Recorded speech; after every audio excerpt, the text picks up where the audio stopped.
சொல்ல வரேன் அப்படின்னா, நம்மளை சுத்தி இப்படி நிறைய பேர் சொல்லுவாங்க. நமக்கு எது கரெக்டோ அதை நம்ம பண்ணி போயிட்டே இருக்கணும். உங்களை நீங்க அப்டேட் பண்ணிக்கிட்டே இருக்கணும்.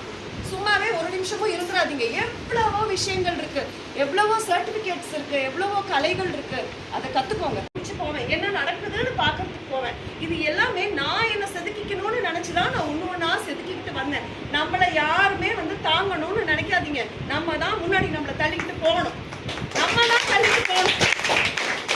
இமையான்ற பாப்பா வேலு நாச்சியார் கதை எங்க அம்மா எனக்கு சொன்னாங்க அப்படின்னா எனக்கு ரொம்ப சந்தோஷமா இருந்தது. எத்தனை பேருங்க குழந்தைங்களுக்கு இந்த மாதிரி கதையெல்லாம் சொல்றோம்? நமக்கு நேரம் இருக்கா? நேரமே இருக்கிறது இல்லைல்ல. புத்தகத்தை கையில எடுங்க, ஆயுதமா புத்தகத்தை கையில எடுங்க. குழந்தைங்க புத்தகத்தை கையில எடுக்கணும் அப்படின்னா கதை சொல்லுங்க. அந்த கதையில பாட்டு சொல்லுங்க. அழகான கதைகள்லாம் பாட்டி நமக்கு கொடுத்துட்டு போயிருக்காங்க. புராணத்துல இருக்க கதைகள், நம்மளுடைய அந்த இதிகாசத்துல நிறைய கதைகள் இருக்கு. ஸோ இந்த மாதிரி மாற்றத்தை எதிர்பார்க்குறவங்க நிறைய பேர் இருக்காங்க. மாற்றத்தை நம்ம எல்லாரும் சேர்ந்துதான் கொண்டு வரணும்.